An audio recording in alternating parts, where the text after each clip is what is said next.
Hi everyone! Good morning! Welcome to my succulent garden. Ito yung nirepat ko kahapon, si Orange Lover. And for today's vlog, ayan, pakita ko sa inyo si Echeveria Orion. Ayan, ito ang aking gagawin today. Irerepat ko siya.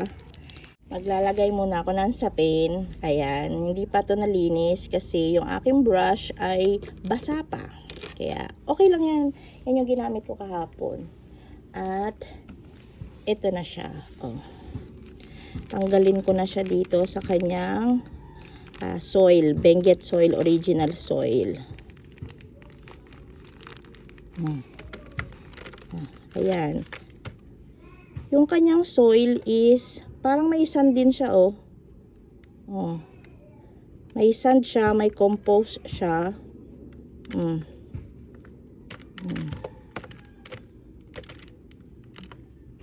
Bawasan ko lang ng konti. Pero hindi ko tatanggalin yung kanyang mga roots. Hindi ko ititrim. At hindi ko rin tatanggalin. Uy, may bulate. May uod. Wait, tanggalin natin yun. Wait lang. Asa na yung aking stick? Wala yung stick ko. Ito na lang. Tanggalin natin yung uod. Yan kasama siyang bulate. Hindi naman ito nangangagat. Yung iba gusto nila may ganito. Ako ayaw ko. Ayan. So, tanggalin ko siya. Lagay natin siya dito. Yeah. Tabi natin tong mga lupa dito. Inspect pa nga natin, baka mayroon pang uod, may bulate pa.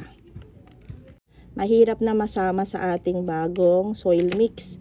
Baka doon pa siya magpataba sa loob ng pot. Wala nang bulate. Lagay ko siya sa gilid. Tabi natin itong mga lupa na to. Kunin ko ang aking pot. At ito na naman ang aking gagamitin na pot.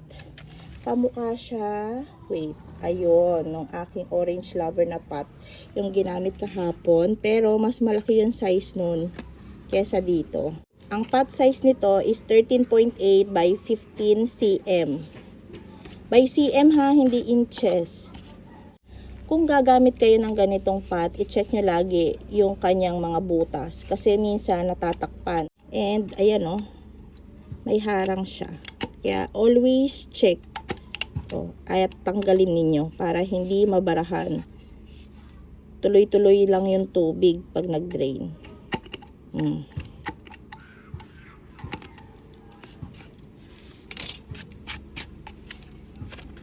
Tapos, yung usual na ginagawa ko, maglalagay muna ako ng garden soil. Garden soil muna. 2 garden soil. 2 river sand. Ayan. Ang ingay nun. Ano ba yun? At haluin natin. Sabi ko nga sa inyo, mas gusto ko na naghahalo ng ganito. Nag-e-enjoy ako kahit mas matrabaho at mas matagal kesa yung gumagawa ako ng mixture na sabay-sabay. Tapos, lagyan pa natin ng isa pang garden soil. So, mix ko lang.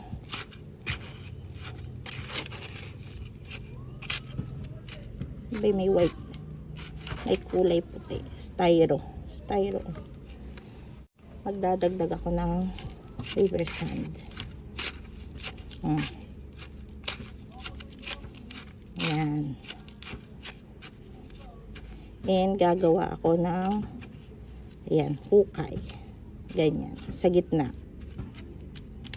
And shoot ko na siya dito. Ayan. And ilalagay ko na siya dyan. Yun. Ganon lang. Tapos, lagyan natin ng garden soil yung palibot. Yan.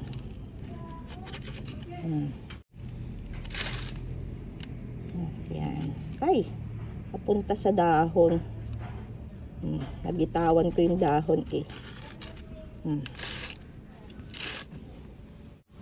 Ayun Meron pa dito, hindi nako-cover. Tap-tap natin.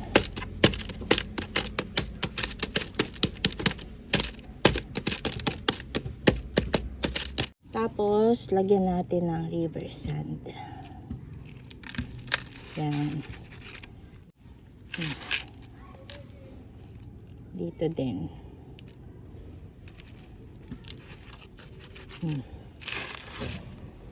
Ayan pa, dito pa sa gilid. Oh. And top. Top. Last but not the least. Top natin. And that's it. Dito ko siya ilalagay. Ayan. Kitang-kita siya. Ang ganda. Sandali, iusog ko. Ayan. At ligpitan tayo na. Magliligpit na ako. So, yun lang muna for today's video. Wala sa aking, ayan, nagmamagandang bagong repat na si Orion at sa aking succulent garden. Happy planting, happy gardening sa ating lahat. Until next time. Bye!